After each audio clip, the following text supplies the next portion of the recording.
For a very long time, he held the nickname Mr. Las Vegas, a title that reflected not only his success, but also his deep connection to an entire era of entertainment. His voice, his charm, and the way he commanded the stage came to represent a golden period in show business. With a silky smooth singing style, a friendly and inviting smile, and a natural sense of confidence, he rose to become one of the most recognizable entertainers in the United States. To audiences, he seemed unstoppable, a performer who could effortlessly captivate a crowd night after night. Yet behind the bright stage lights, the applause, and the glamorous image, there existed a far more complicated reality. His life was shaped by bold risks, powerful ambition, emotional setbacks, and eventually, serious financial troubles. His story is not simply about achieving fame and success. It is also about losing nearly everything and finding the strength to continue when many believed his best years were already behind him. Wayne Newton was born in Virginia, and from a very early age, it was clear that he possessed a natural musical talent. Alongside his brother, he began performing in small venues, such as local clubs and fairs. These early experiences helped him develop both his abilities and his confidence, preparing him for something much bigger. When his family made the decision to move to Las Vegas in the late 1950s, his life changed dramatically. At that time, Las Vegas was undergoing rapid growth. Casinos were opening at an incredible pace, and live entertainment was becoming a central part of the city's identity. Wayne's talent quickly caught the attention of audiences and industry figures alike. He started performing regularly on the Las Vegas Strip, sometimes appearing in multiple shows in a single night. His energy seemed endless, and audiences were drawn to his performances. As the years went by, his popularity continued to rise. Eventually, he became one of the highest-paid performers in Las Vegas. Major figures in entertainment, including Frank Sinatra and Elvis Presley, respected his work, and he performed in front of presidents, celebrities, and even royalty. His songs, including Dankyish, gained widespread popularity across the country, further solidifying his reputation. With success came wealth, and he began to enjoy the rewards of his hard work. He purchased luxury cars, collected rare Arabian horses, and acquired a massive estate known as Casa de Shenandoah. This property became one of the most famous private homes in Nevada, featuring beautiful gardens, exotic birds, and valuable works of art. To anyone looking from the outside, his life appeared perfect. He had achieved fame, wealth, influence, and admiration. However, succeeding in Las Vegas required more than talent alone. It also required strong business sense. Wayne was not satisfied with simply being a performer. He wanted ownership and control over his future. In the early 1980s, when he was already one of the biggest names in entertainment, he made a bold decision that would have lasting consequences. He invested in the Aladdin Hotel and Casino on the Las Vegas Strip, believing that owning a casino would provide long-term financial security beyond his singing career. It was a risky move, but he trusted his instincts and believed in his ability to succeed. Unfortunately, large business deals in Las Vegas were rarely simple. They involved complex financial arrangements, partnerships, and outside investors. It was during this time that the first signs of trouble began to appear. Rumors started circulating about some of the individuals connected to the deal. Questions were raised about possible ties to organized crime, something that had historically been associated with the early days of Las Vegas casinos. Although there was never any proof, even the suggestion of such connections was dangerous. Wayne had built his image on being clean-cut, polite, and trustworthy. Even suspicion alone could damage that reputation. Soon, what began as whispers turned into major headlines across the country. He was suddenly facing one of the biggest challenges of his life, not on stage, but in a courtroom. In 1980, his life took an unexpected turn. At the height of his fame, when theaters were still packed and his name carried a sense of glamour, a television investigation cast a shadow over his career. NBC aired a report suggesting that Wayne had connections to organized crime figures during his involvement with the Aladdin Hotel. The report mentioned a man named Guido Penosi and implied that questionable financial backing may have been involved in securing his investment. For viewers across the country, this was shocking. Wayne Newton had always been seen as a charming and polite entertainer, someone who performed love songs and appeared before presidents. The idea that his name could be linked to mob-related rumors seemed almost unbelievable. However, in the world of media, even unproven suspicions can cause serious harm. Almost overnight, his carefully built image began to crack. Newspapers repeated the story, talk shows debated it, and critics began questioning his character. For Wayne, this situation was deeply personal. He had spent his entire life building a reputation based on trust, charm, and hard work. Now, that reputation was under attack. He strongly denied all accusations and insisted that he had done nothing wrong. Believing that the report had unfairly damaged his name, he decided to take legal action and filed a defamation lawsuit against NBC. The case lasted for several years and became one of the most talked about legal battles in the entertainment world at the time.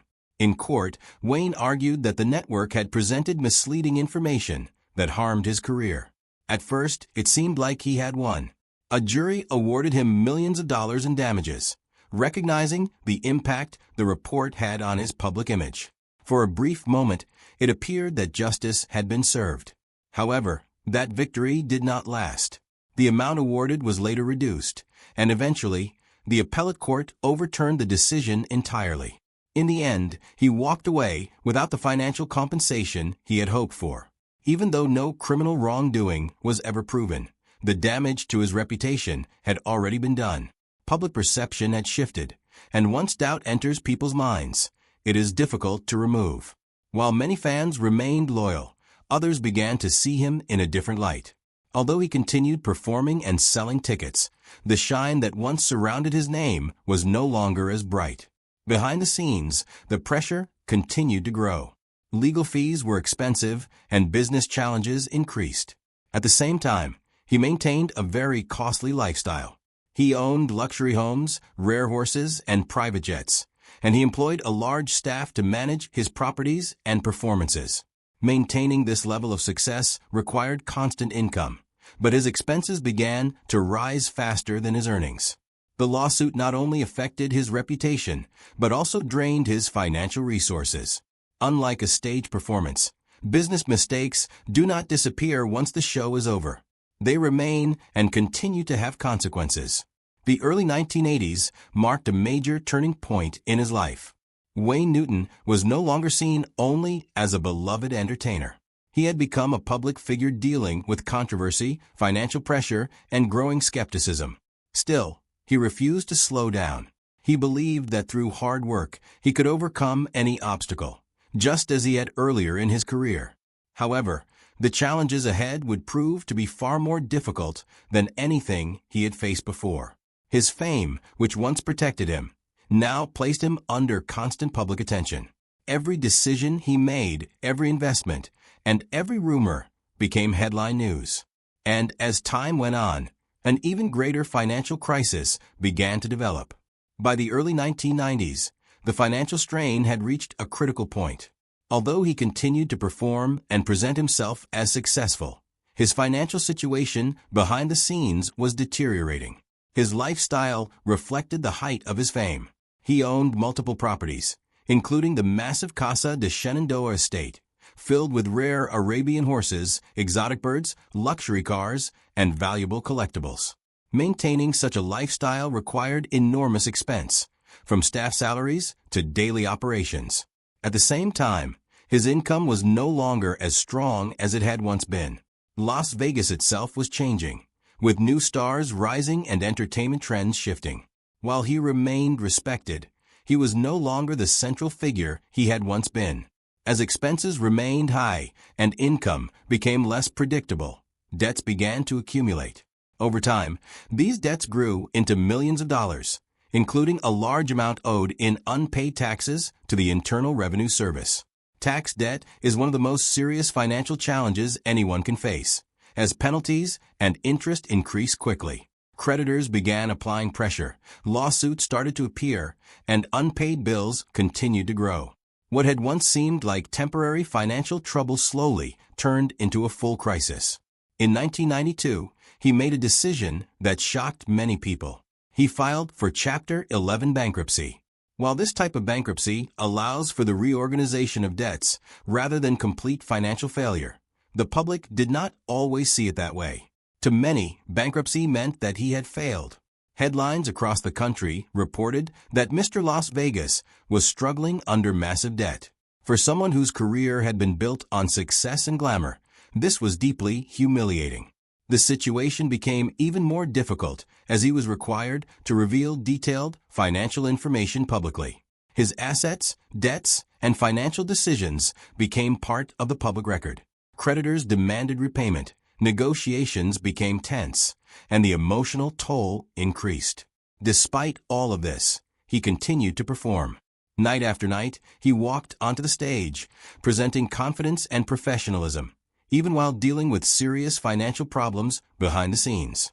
However, bankruptcy was not the end of his struggles. It marked the beginning of a long period of financial restructuring, legal battles, and difficult decisions. Some debts were reorganized, others were settled, and certain assets were sold. Still, the financial pressure continued for years. His story began to serve as a cautionary tale about overspending, risky investments, and the high cost of maintaining an image of success. Although he remained standing, the burden he carried had become much heavier. Determined to rebuild his career and finances, Wayne chose not to step away from a spotlight.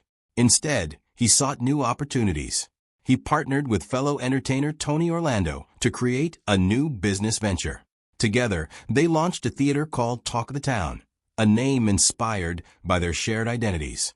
The venue was large, with more than 2,000 seats, and was designed to host performances from both men as well as guest entertainers. At first, there was excitement surrounding the project. Fans were curious, and media coverage was positive. However, running a theater proved to be far more complicated than performing in one. Operating costs were high, and ticket sales did not meet expectations. Many nights, large portions of the audience seats remained empty. As losses began to grow, financial stress returned. Tension between the partners also increased. Business disagreements became more frequent, and the pressure began to affect their relationship. The situation worsened when Tony Orlando's son reportedly discovered hidden recording devices in an office shared by the two men. This discovery led to accusations and a breakdown of trust. Wayne denied any involvement, but the damage had already been done. The partnership eventually collapsed, the theater closed, and the venture ended in failure. During this period, his beloved estate, Casa de Shenandoah, also became part of his financial struggles. Once a symbol of his success, it had become expensive to maintain. In an attempt to turn it into a source of income, he opened it to the public as a museum and tourist attraction. Visitors could explore the property, see his horses, and learn about his career. However, disagreements with the management company, legal disputes, and complaints from neighbors created further problems. Costs increased, and visitor numbers did not meet expectations. By 2016, he was forced to sell the estate. This was not just a financial loss, but an emotional one. The property represented decades of success, and losing it felt like closing an important chapter of his life. Even after facing so many setbacks, Wayne Newton did not disappear.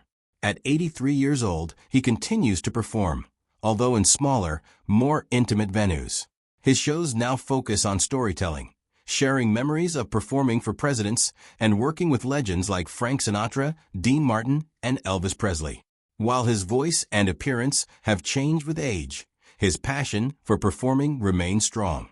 In 2021, he suffered a serious spinal injury that forced him to cancel several performances. For someone who had spent his life on stage, this was a frightening experience. However, after months of recovery and treatment, he returned to performing, demonstrating remarkable determination. Today, Las Vegas has transformed into a modern entertainment destination, filled with new stars and large-scale productions. Yet Wayne Newton remains a connection to its past, a reminder of a different era. His story serves as both inspiration and warning.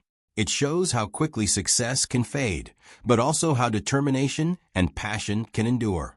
His journey is not just about fame, financial loss, or controversy. It is about resilience.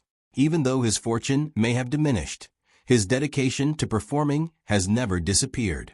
As time continues to pass and the entertainment world evolves, his story remains one of the most powerful and unforgettable in show business history, defined not only by its highs and lows, but by the strength and perseverance that carried him through it all.